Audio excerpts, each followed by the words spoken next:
Shalom, selamat siang untuk anak ibu semuanya. Hari ini kita belajar mengenai topik hidup berpengharapan. Kita akan belajar dari kehidupan pertobatan Agustinus. Di kota Tagaste, Afrika Utara, ada sebuah keluarga dengan 3 anak. Ayahnya bernama Patricius, ibunya bernama Monica, dan ketiga anaknya. Di bawah pengaruh buruk sang bapak, anak sulungnya hidup dalam pesta pora, foya-foya, dan pergaulan bebas. Suatu hari, Patricius sakit keras dan ia ingin anaknya bertobat dan meminta agar ia dibaptis. Monica juga selalu berusaha untuk membimbing anaknya agar ia mau berjalan di jalan yang benar. Pada akhirnya, pada tanggal 24 April 387, Agustinus mau bertobat dan dia menjadi seorang uskup di Hippo pada usia 41 tahun. Berharap akan kedatangan Mesias. Sejak Salomo wafat, kerajaan Israel terpecah menjadi 2. Tidak ada lagi raja yang membawa bangsa itu mencapai masa kejayaan. Kita akan lihat tayangan video berikut ini.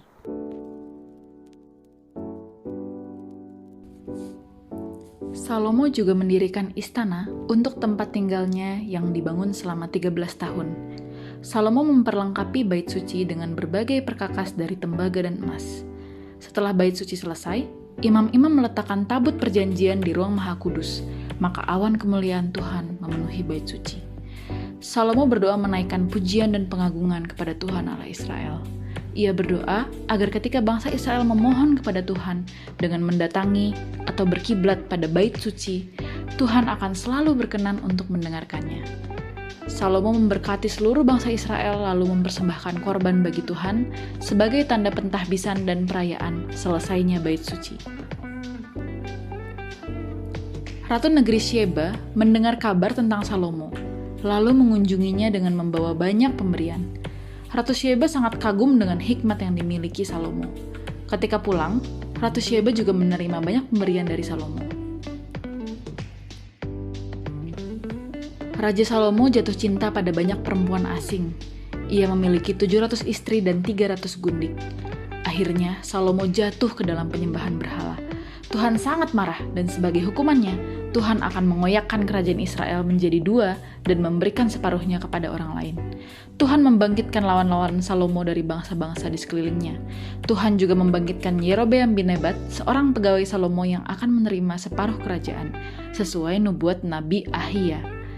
Akhirnya Salomo mati setelah memerintah selama 40 tahun. Anak Salomo yang bernama Rehabeam menjadi raja menggantikan Salomo.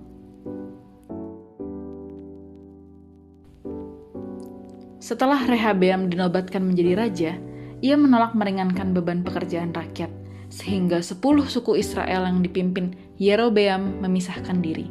Hal ini memang sudah diatur Tuhan karena dosa Salomo. Akhirnya Israel terpecah menjadi 2 bagian.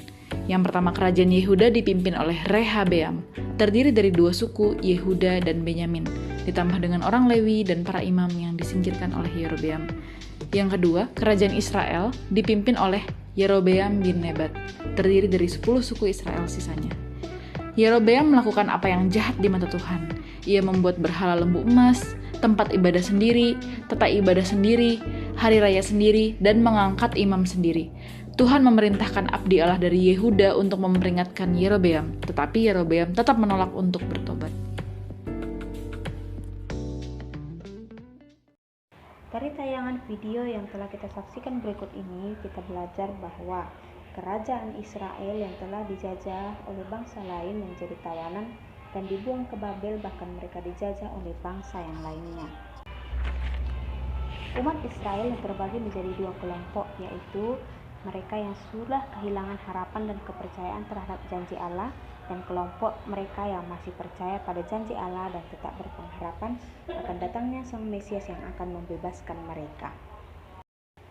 Bagi bangsa Yahudi, Mesias adalah tokoh yang dinanti-nantikan sebagai penyelamat bangsa Yahudi yang akan membawa kebebasan dari penjajah.